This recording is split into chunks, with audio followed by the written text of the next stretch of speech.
श्री वल्लभाधीश की जय। चिरंजीव प्रथमेश बाबा को जन्मोत्सव की बहुत बहुत बधाई हो। श्री वल्लभ कृपा से उनके द्वारा वैष्णवी सृष्टि को खूब खूब पोषण मिलता रहे, सुंदर वचनामृत होते रहे उनके द्वारा। और आज चतुर्श्लोकी पे वचनामृत होने वाले हैं, उसके लिए भी बहुत बहुत मंगल कामना, शुभ आशीर्वाद देता हूँ। श्री कृष्णाय नमः, श्री गोपीजन वल्लभाय नमः। आज इस शुभ अवसर पर बहुत बहुत बधाई देता हूँ। चिरंजीव प्रथमेश बाबा के प्रागट्य उत्सव पर एक विशिष्ट कार्यक्रम का आयोजन हुआ है। चतुश्लोकी ऊपर विषय पर आपके वचनामृत होने जा रहे हैं और वल्लभ कुल में एक तेजस्वी आचार्य रूप से उनका प्रभाव हम सबको अनुभव आपकी वाणी के द्वारा होगा। और ऐसे शुभ अवसर पर सुंदर मनोरथों का आयोजन और साथ साथ में विश्व को महाप्रभु जी की विचारधारा उनके माध्यम से प्राप्त होगी। इस अवसर पर मेरी बहुत बहुत शुभकामना एवं आशीर्वाद प्रदान करता हूँ। सत्यम परम धीमहि। बहुत ही आनंद का अवसर है। चिरायुष्मान प्रथमेश कुमार जी का आज जन्मदिवस, और उस जन्मदिवस के उपलक्ष्य में उन्हीं के मन में मनोरथ था कि मुझे अपनी तरफ से अपने वैष्णवों को कुछ देना है, और एक गुरुद्वार के द्वारा अपने वैष्णवों को सबसे उत्तम उपहार क्या हो सकता है। बोले श्री महाप्रभु जी की वाणी, श्री वल्लभ की वाणी। और बड़ों के आशीर्वाद से प्रथमेश कुमार जी तैयार हुए कि आज मुझे श्री महाप्रभु जी की वाणी अपने वैष्णवों को प्रदान करनी है। तो आज उनका जन्मदिवस भी है, और संग संग श्री महाप्रभु जी के ही ग्रंथ चतुश्लोकी के द्वारा आज वो सत्संग करेंगे, और आप सभी को और सभी के घर तक श्री वल्लभ की वाणी पहुंचा के, और वास्तव में देखने जाओ तो गुरु के द्वारा शिष्य को मिला हुआ ये रिटर्न गिफ्ट है। तो यही कामना करूंगा कि जैसे घर के बड़ों के आशीर्वाद उनके ऊपर हैं, वैसे ही आप वैष्णवों के भी अंतःकरण के आशीर्वाद उनको प्राप्त हों, और उसी प्रकार ये श्री महाप्रभु जी की वाणी को घर घर तक पहुंचा सके और पुष्टि पताका को पूरे विश्व में लहराएं। यही विनती प्रभु के चरणों में करके अपनी वाणी को विराम देता हूँ। आज हमारे पवित्र चिरंजीव प्रथमेश बाबा का जन्म दिवस है। 18वें वर्ष में प्रवेश कर रहे हैं, और आज के शुभ दिन चतुर्श्लोकी ग्रंथ पर प्रवचन करने जा रहे हैं। उसकी बहुत बहुत बधाई, शुभकामना। ठाकुर जी की कृपा उन पर उतरे और बहुत आगे बढ़े, इसी मंगल कामना।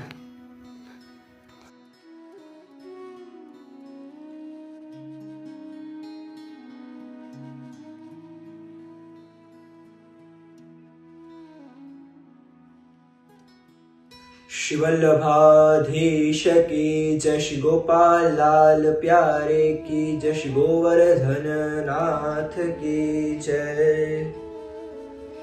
सच्चिदानंद रूपाय विश्वोत्पत्त्यादि हेतवे तापत्रय विनाशाय श्री कृष्णाय वयं नमः।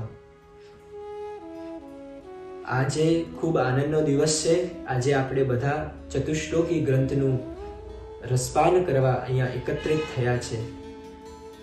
તો આજે આપણે બધા ખૂબ ભાગ્યશાળી છે કે આપણે એ વલ્લભની વાણીને, એ વલ્લભ જે વલ્લભની વાણી છે એનું આજે આપણે બધા શ્રવણ કરવાના છે।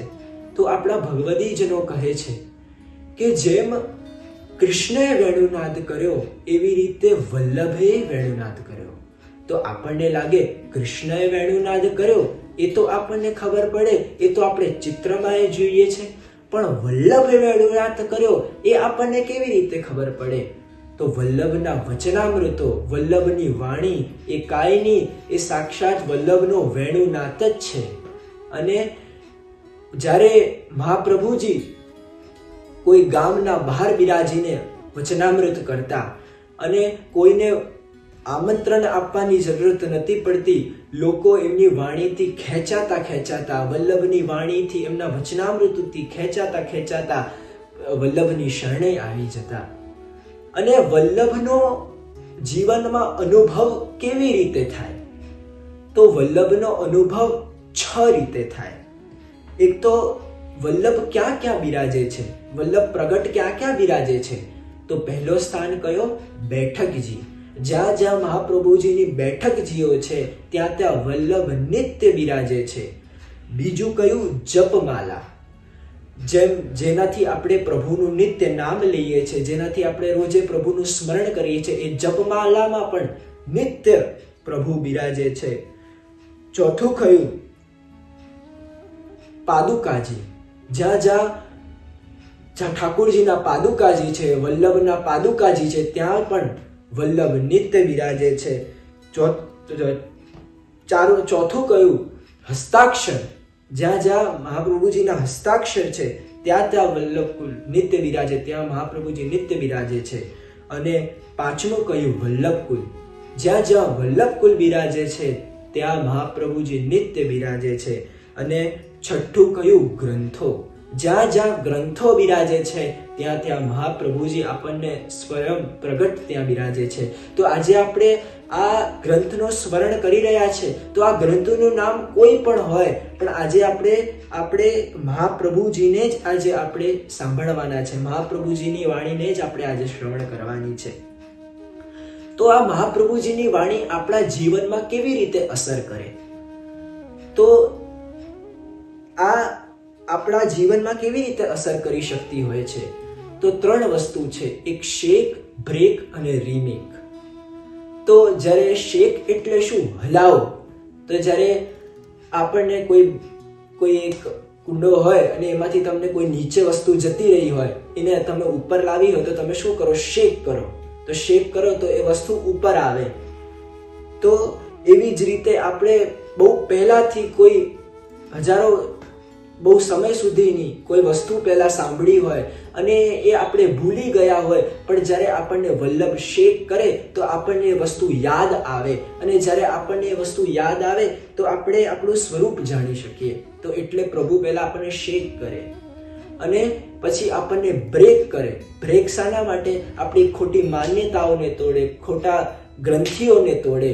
અને પાછું રીમેક એટલે આપણને એક સારો વૈષ્ણવનું જીવન આપે, આપણને એક સારો વૈષ્ણવનું જીવન આપણને વલ્લભ આપે છે.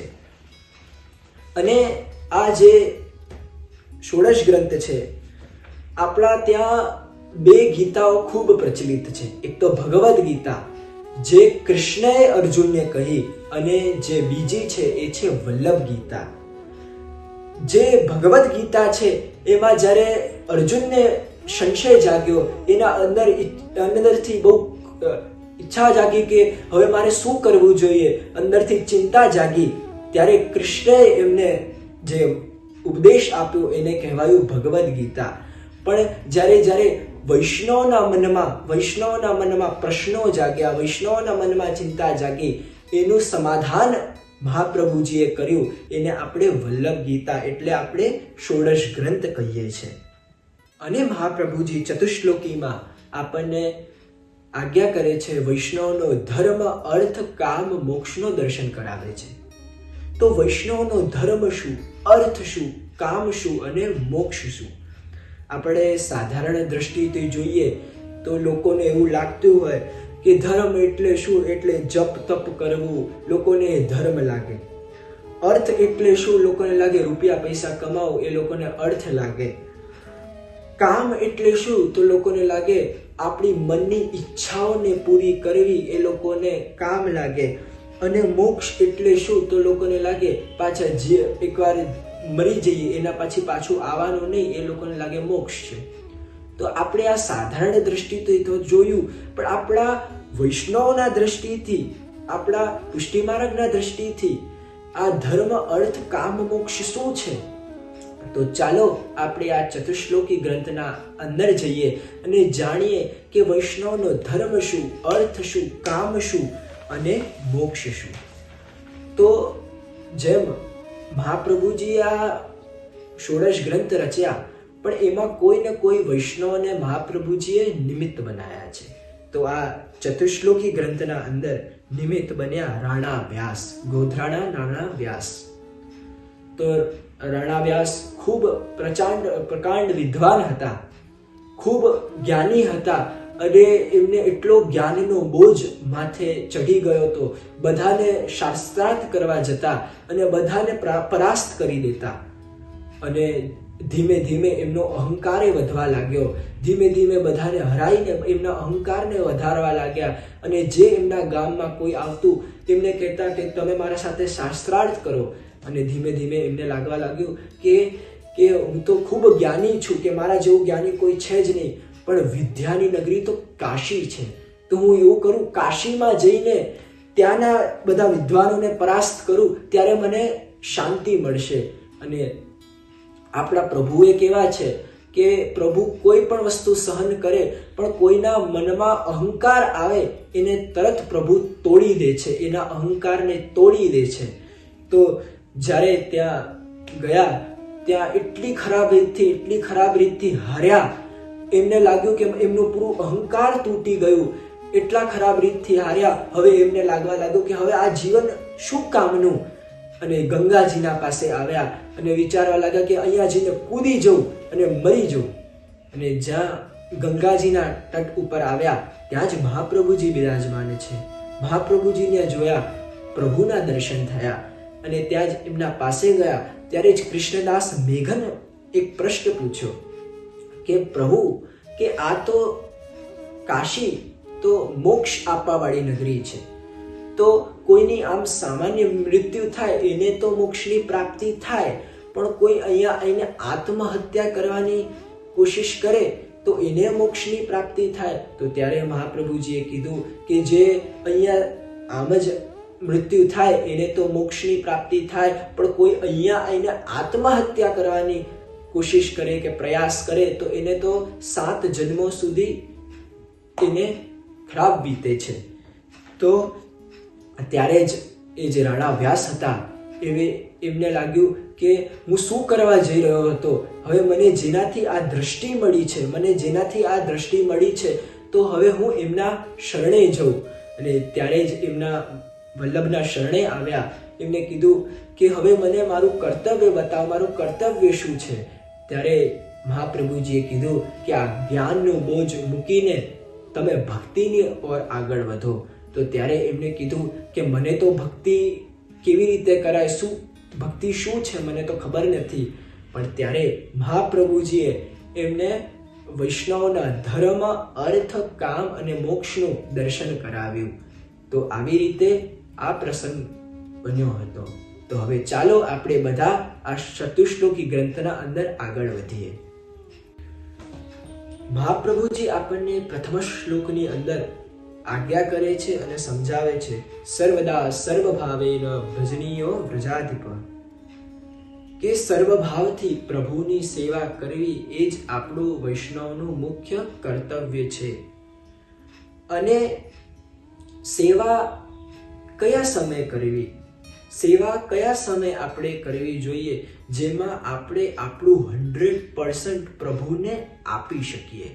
આપણે સેવા કરીએ છીએ, પણ મહાપ્રભુજી આપણને પહેલી આજ્ઞા એ કરે છે સર્વદાના અંદર કે જ્યારે આપણે સેવા કરીએ તો સેવા ક્યારથી કરવી જોઈએ, ક્યારે કરવી જોઈએ. તો આચાર્યશ્રી આજ્ઞા કરે છે કે સેવા એ સમય કરવી જોઈએ કે જ્યારે તમે તમારું 100% પ્રભુને આપી શકો. જેમ તમે જ્યારે સવારે એક ટાઈમ બનાવીને બેસ્યા હો કે 7 થી 11નો સમય મારા સેવાનો છે, અને તમે કહો કે બસ હું આ જ ટાઈમે સેવા કરીશ, અને તમારે ત્યાં બાળકો કહેતા હોય કે મારે એમના સ્કૂલ જવાનું હોય, તમારા પતિને ઓફિસ જવાનું હોય, અને પછી એ લોકોને લાગે કે પ્રભુનાથી એ દૂર થવા લાગે, કે એમને વિમુખ થઈ જાય પ્રભુથી. એટલે તમે એવું કરો કે તમે તમારા બાળકોને પહેલા સ્કૂલ મોકલી દો, એના પછી તમારા પતિને ઓફિસ મોકલી દો, એના પછી તમે શાંતિથી સેવા કરો. તમે એવી રીતે સેવા કરશો તો તમે તમારું 100% પ્રભુને આપી શકશો. જ્યાર સુધી તમે ચિંતામાં હશો, ટેન્શનમાં હશો, તો તમે સારી રીતે પ્રભુની સેવા જ નહીં કરી શકો, પ્રભુને લાડ જ નહીં લેવડાવી શકો. તો જ્યારે તમે પૂર્ણ ભાવથી પ્રભુની સેવા કરશો ત્યારે પ્રભુ અંગીકાર કરે છે. તો બીજો સર્વદાનો અર્થ કર્યો કે સેવા કરવી હોય તો ક્યારથી કરી શકાય. તો જ્યારે સેવા કરવાની ઈચ્છા મનમાં જાગે એ જ સમયને આપણા જીવનનો સૌથી વધારે ઉત્તમ દિવસ માનવો જોઈએ. કેમ કે સેવા કરવી હોય તો કોઈ મુહૂર્તે જોવાની જરૂરત નથી. જે દિવસે સેવા કરવાની ઈચ્છા જાગી એ દિવસને આપણા જીવનનો સૌથી મોટો દિવસ માનવો જોઈએ. એ આજ્ઞા આચાર્યશ્રી આપણને કરે છે. અને ત્રીજી આજ્ઞા સર્વદાની કરે છે માનસી. જ્યારે આપણને પ્રભુ માનસીનું દાન આપણને કરે ત્યારે આપણે સર્વદા પ્રભુની સેવામાં રહી શકીએ. જેમ આપણે સ્મરણ કરી શકીએ, નિત્ય આપણે સ્મરણ કરી શકીએ, પ્રભુનું ચિંતન નિત્ય કરી શકીએ. જ્યારે આપણને માનસીનું દાન પ્રભુ કરે ત્યારે આપણે સર્વદા સેવામાં રહી શકીએ.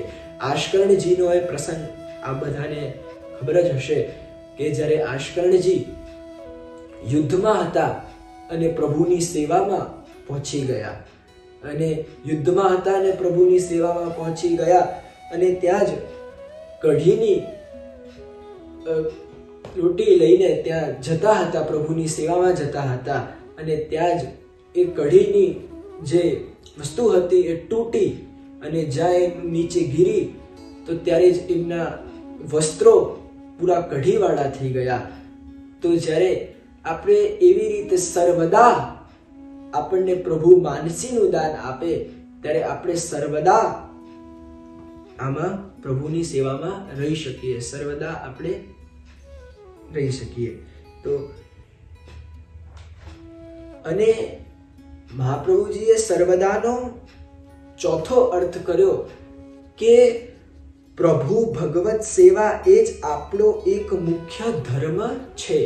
એના અતિરિક્ત આપણો કોઈ પણ બીજો મુખ્ય ધર્મ નથી.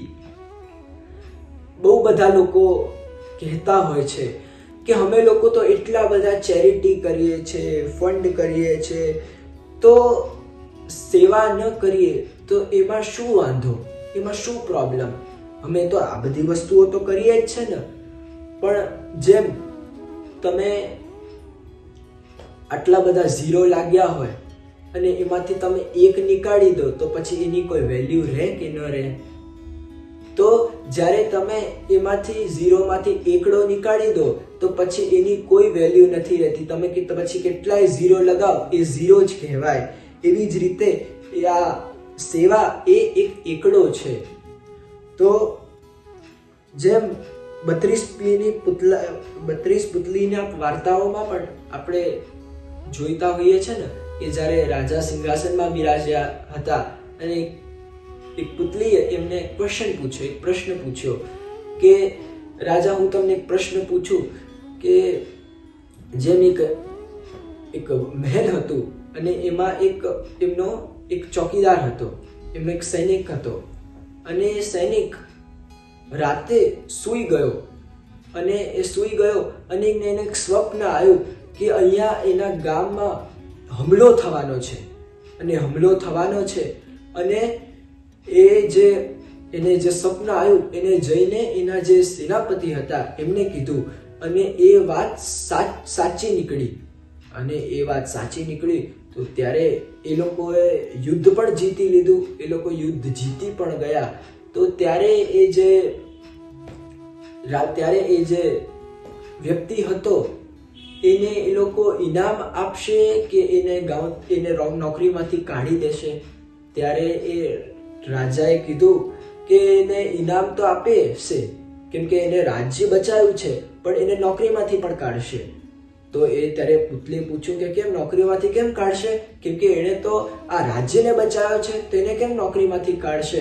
ત્યારે એ રાજાએ કીધું કે એને આ રાજ્યને બચાવ્યો એના માટે એને ઇનામ મળશે, પણ એની ડ્યુટી એણે નિભાવી નહીં. એ સૂઈ ગયો એટલે એને એ સ્વપ્ન આવ્યો, એટલે એને એની ડ્યુટી નિભાવી નહીં એટલે એને નોકરીમાંથી પણ કાઢશે. તો એવી જ રીતે આપણી જે ડ્યુટી છે એ શું છે? ભગવત સેવા.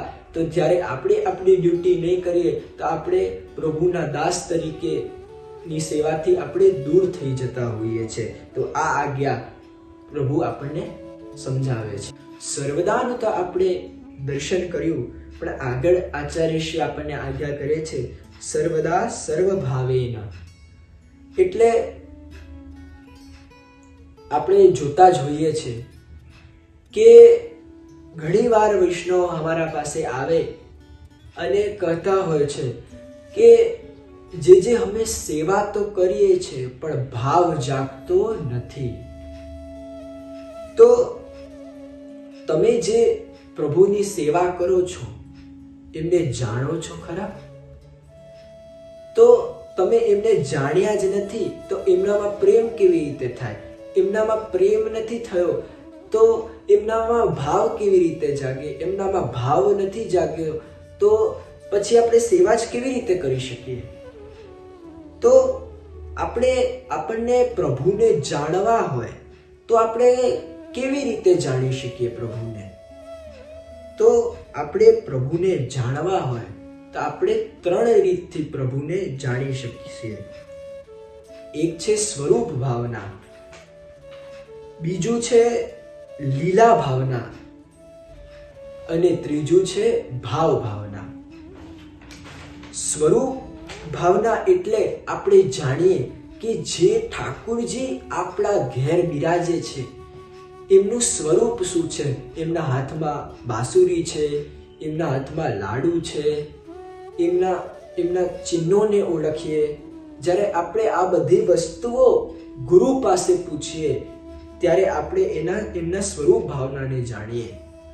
લીલા ભાવના એટલે જેટલા ઉત્સવ છે એનો ભાવ જાણીએ કે જેવી રીતે આપણે આમ જ નોર્મલ ડેઝમાં જે આવતા હોય છે, જે પ્રકાર ચાલતો હોય છે, પ્રણાલિકા ચાલતી હોય છે, અને ઉત્સવના દિવસોમાં જે ક્રમ ચાલતો હોય એને જ્યારે આપણે જાણીએ ત્યારે આપણે લીલા ભાવનાને જાણીએ. અને ત્રીજું કયું? ભાવ ભાવના.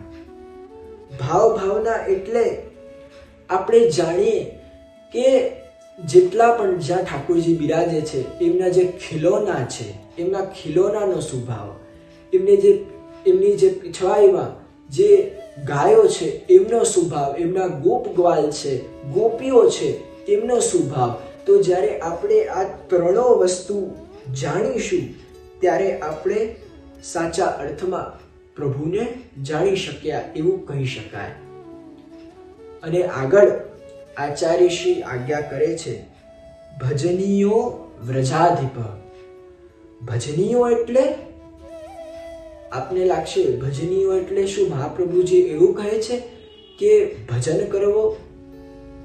ના, ભજનીયો એટલે સંસ્કૃતમાં ભજનો અર્થ થાય છે ભજ સેવાયામ. એટલે મહાપ્રભુજી આજ્ઞા કરે છે કે આપણે એ પ્રભુની સેવા કરવી કે જે વ્રજના અધિપતિ છે એવા પ્રભુની આપણે નિત્ય સેવા કરવી જોઈએ. અને આપણે ઘણીવાર આપણે જોતા હોઈએ છે ને કે આપણા ત્યાં સેવાની પણ રીતિ છે અને આપણે જોતા હોઈએ છીએ પૂજા પણની પણ રીતિ છે. તો સેવા અને પૂજામાં શું ભેદ? જેમ તમે પૂજામાં જો તો એમાં પૂજામાં જ્યારે તમે જો તો એમાં એક પ્રતિનિધિના રૂપમાં તમે એમને જોતા હો છો. જેવી રીતે તમે એમાં પૂજામાં જોયું હોય તો એમાં બે કોઈ વસ્તુ પધરાવે, પાન પધરાવે, એમાં એવું ભાવ કરે, સુપારી પધરાવે, એમાં ભાવ કરે કે એવા ગણેશજીનો ભાવ કરો. તો આપણે એવું વિચારતા હોઈએ છીએ કે આપણે એમનો ભાવ કરીએ છીએ તો એ એમના સુધી પહોંચે છે. તો જ્યારે આપણે સેવા કરીએ છીએ તો એમાં પ્રતિનિધિના રૂપમાં પ્રભુ પધારે છે. પણ જ્યારે આપણે સેવા કરીએ છીએ તો એ જ પ્રભુ આપણા હસ્તેથી સ્વયં એને સ્વીકાર કરે છે, એટલે એને સેવા કહેવાય છે. જેમ જ્યારે તમે કોઈ વસ્તુ પૂજામાં ધરો છો એટલે એને નૈવેદ્ય કહેવાય છે. નૈવેદ્ય એટલે પ્રભુ એને નાસિકાથી ધારણ કરે છે. પણ જ્યારે સેવામાં આપણે પ્રભુને ભોગ ધરીએ છીએ તો પ્રભુ એમના મુખથી સ્વયં આરોગે છે, એટલે એને ભોગ કહેવાય છે. અને આગળ આપણે મહાપ્રભુજી આપણને દર્શન કરાવે છે અને કહે છે ભજનીયો વ્રજાધિપ. એ વ્રજના આધિપતિ એ કૃષ્ણ આપણા ત્યાં સેવ્ય છે. એ જ પ્રભુની આપણે નિત્ય સેવા કરવી જોઈએ કે જે એ વ્રજના આધિપતિ છે. અને આપણા જેટલા પણ જ્ઞાનીઓ થયા, જેટલા પણ આચાર્ય થયા, એ પણ કહે છે ને કે જ્યારે આપણે સેવા કરીએ છીએ તો આપણે આ પૂરી જગતની સેવા કરી લઈએ છીએ. તો આપણને લાગે કે ખાલી આપણે સેવા કરીએ છીએ તો આપણે પૂરા જગતની સેવા કરી લઈએ છીએ. તો એક પ્રસંગનું સ્મરણ થાય છે મને. એકવાર એક માળી હતા અને એમના જેટલા ઝાડ પાન હતા એમને ખૂબ ધ્યાનથી સાચવ્યા હતા, એમને ખૂબ ધ્યાનથી રાખ્યા હતા અને એમનું ખૂબ ધ્યાન રાખતા, રોજે એમને પાણી આપતા. અને એકવાર એમને બહાર જવાનું થયું તો એમના જે પુત્ર હતા એમને કીધું કે જો મેં આમના બહુ વર્ષોથી આ જેટલા મારા ઝાડપાન છે એમને પાણી આપ્યું છે, એમને ખૂબ સાચવ્યા છે, તો તું પણ આમને સાચવજે, એમને પાણી આપજે. તો એ જે એમનો પુત્ર હતો એમને કીધું કે હા, હું પણ એમને પાણી આપીશ, એમને જલ આપીશ. તો ત્યારે એ જે એના પિતા હતા એ પાછા આવ્યા અને જ્યાં એ પાછા આવ્યા જોયું પૂરો બગીચો હતો એ પૂરો સુકાઈ ગયો હતો, પૂરો સુકાયેલો હતો. અને ત્યારે એમને ખૂબ દુઃખ થયો.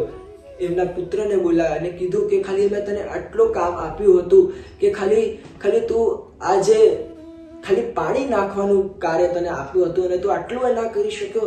ત્યારે એમના પુત્રએ કીધું કે મેં તો એક ડાલ ઉપર પાણી નાખ્યું, એક પત્તો ઉપર પાણી નાખ્યું. પણ ત્યારે એના પિતાએ કીધું કે તે મૂળમાં પાણી નાખ્યું. ત્યારે એમના જે છોકરો હતો એમને કીધું કે મૂળ દેખાતા નથી તો એમાં કેમ નાખવું. તો ત્યારે એમના જે પિતાજી હતા એમને એ જ કીધું કે આ દુનિયામાં જે દેખાય છે એ કઈ કામનું નથી, જે નથી દેખાતું એને પકડ તો તારા જીવનમાં પ્રગતિ થશે, તો તારું જીવન સફળ થશે. એમ જ આપણે બધાની સેવા કરવા જઈએ તો આપણે બધાની સેવા તો ન કરી શકીએ, પણ આપણે યદિ પ્રભુની સેવા કરીએ તો આપણે પૂરા જગતની સેવા કરી લેતા હોઈએ છીએ.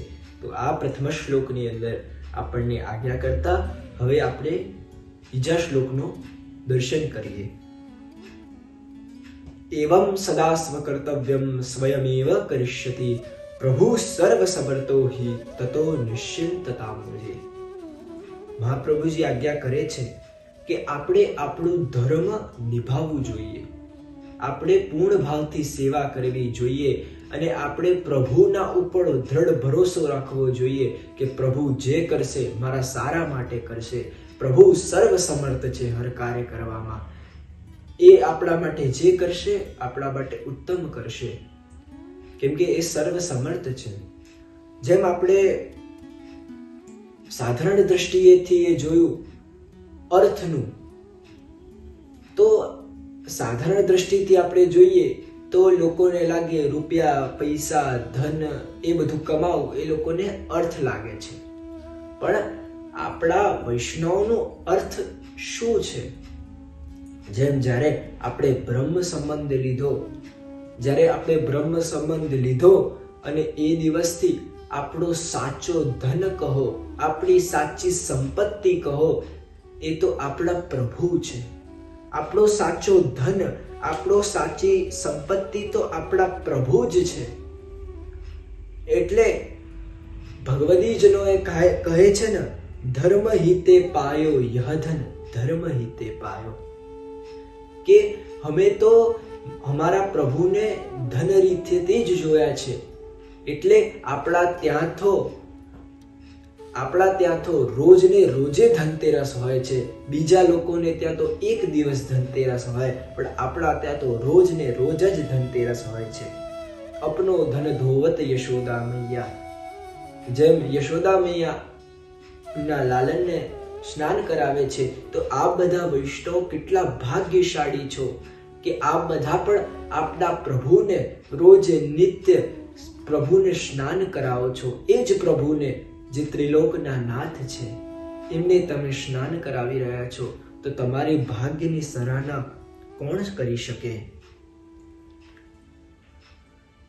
આગળ એક પ્રસંગ આવે છે નારાયણદાસ બ્રહ્મચારીનો. જેમ નારાયણદાસ બ્રહ્મચારી હતા, એમની પ્રભુ ખૂબ પરીક્ષા કરતા અને જ્યારે એ સૂતા ખાટલામાં અને ત્યારે એમના આજુબાજુ સવાર પડતી તો હીરાઓ આવી જતા, માણેક આવી જતા અને પૂરું ભરી જતું. ત્યારે એ એમની જે સ્ત્રી હતી એમને કહેતા કે અહીંયા કચરો પડ્યો છે, આ કચરાને તું વાળી દે. અને એ પણ એટલી ચતુર, એ વાળી તો દેતી પણ એના સાથે ગોબરની લીપી પણ કરતી. એ જ રીતે આગળ બીજો એક પ્રસંગનું સ્મરણ થઈ રહ્યો છે. એકવાર એક વૈષ્ણવ હતા, બે દંપતી હતા અને એ બેઓ એક શેઠના ત્યાં દર્શન માટે ગયા. અને એ બેઓ દર્શન માટે ગયા અને ત્યાં એ લોકોએ દર્શન કર્યા પ્રભુના. ખૂબ એમને સુંદર લાગ્યું. અને ત્યારે એ જે સ્ત્રી હતી એને લાગ્યું કે જો અહીંયા કેટલા પ્રભુ છે, કેટલા ઠાઠથી બિરાજે છે, અહીંયા કેટલા વૈભવથી ઠાકોરજી બિરાજે છે. તો ત્યારે એની પત્ની હતી, એણે કીધું કે જો હવે પ્રભુ પણ આપણા ઘરે એવી વૈભવથી બિરાજે તો જ હું સેવા કરું. અને હવે 1 દિવસ થયો, 2 દિવસ થયો, પછી 3 દિવસ થયો અને હવે પતિને લાગવા લાગ્યું કે હવે આ સેવા નહીં કરે તો પ્રભુથી દૂર થઈ જશે, વિમુખ થઈ જશે. તો ત્યારે એણે બોલાવ્યું અને કીધું કે તને શું લાગે છે કે પ્રભુ? તો આપણો સાચો ધન તો આપણા પ્રભુ જ છે, આપણો સાચો ધન તો આપણા કૃષ્ણ જ છે. એટલે આમાં એ વાતની વાત કરી. અને તમે ભગવદ્ ગીતામાં એ જોયું હશે કે પ્રભુનું સૌથી પ્રિય નામ અર્જુનનું શું છે? પ્રભુ શેનાથી બોલાવે છે? પાર્થ. તો જેમ તમે પાર્થ શબ્દને જો પ્લસ અર્થ એટલે થાય પાર્થ. જેના માટે પ્રભુ જ અર્થ હોય એ છે પાર્થ. જેના માટે પ્રભુ જ અર્થ હોય એ છે પાર્થ. એટલે જ્યારે આપણા જીવનમાં પણ પ્રભુ જ ખાલી અર્થ રહી જાય તો આપણે પણ એ પાર્થ જેવા એક ભગવદી બની શકીએ, પ્રભુના મિત્ર બની શકીએ. 3જા શ્લોકની અંદર આચાર્ય ચરણ આપણને આજ્ઞા કરે છે અને કહે છે યદિ શ્રી ગોકુલાધીશો ધૃત સર્વાત્મના હૃદિ તતઃ કિમ પરમ દ્રુહિ લૌકિકૈ વૈદિકૈરપી. આચાર્ય ચરણ આપણને આમાં વૈષ્ણવનો કામ પુરુષાર્થનો દર્શન કરાવે છે અને કહે છે શ્રી ગોકુલના રાજા શ્રી કૃષ્ણને સર્વાત્મ ભાવપૂર્વક હૃદયમાં ધારણ કરવામાં આવે તો લૌકિક અને વૈદિક ખૂબ ગૌણ થઈ જતા હોય છે. અને જેમ આપણે આગળ ધર્મ, અર્થ, કામ અને મોક્ષ આનું આપણે દર્શન કરવાના છે. અને જેમ આપણે હમણાં ધર્મનું દર્શન કર્યું, અર્થનું દર્શન કર્યું અને વૈષ્ણવનું કામ શું? વૈષ્ણવનું કામ એટલે પ્રભુના એકવાર દર્શન કર્યા પણ પાછી લાલસા જગવી, પાછો વિયોગ જાગવો કે હવે મને પ્રભુના દર્શન ક્યારે થશે, હવે મને મારા પ્રભુના દર્શન કેવી રીતે થશે.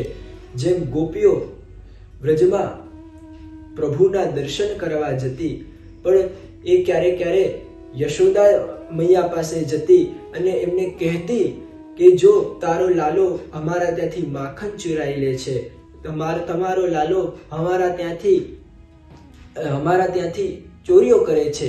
પણ એમનો ભાવ તો એવો હતો કે એમનો ભાવ તો એવો જ હતો કે કોઈ ન કોઈ માધ્યમથી અમને અમારા પ્રભુના દર્શન તો થશે, અમારી નૈનો તૃપ્ત થઈ જશે, અમારી આંખો તૃપ્ત થઈ જશે.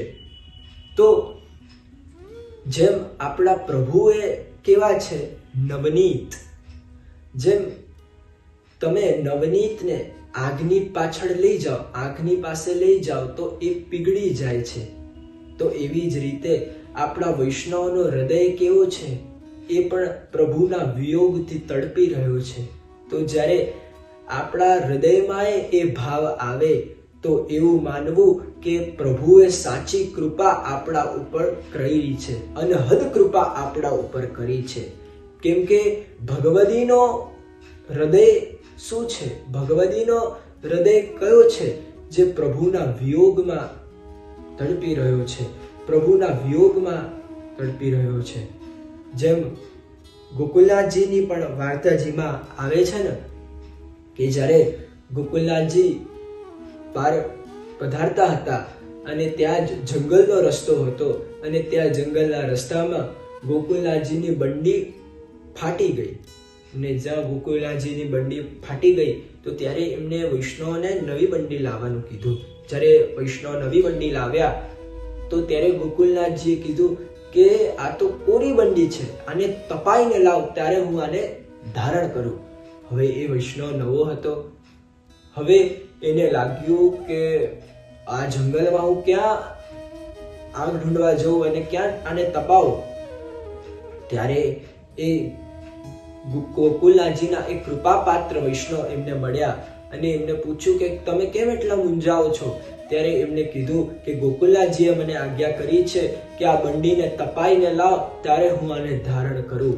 ત્યારે એ વૈષ્ણવે કીધું કે ગોકુલનાથજીએ કીધું છે કે આને તપાઈને લાવ, તો એવું નહીં કે આગમાં તપાઈને લાવ. તપાઈને લાવ એટલે કોઈ ભગવદીના હૃદયને સ્પર્શ કરાઈને લાવ.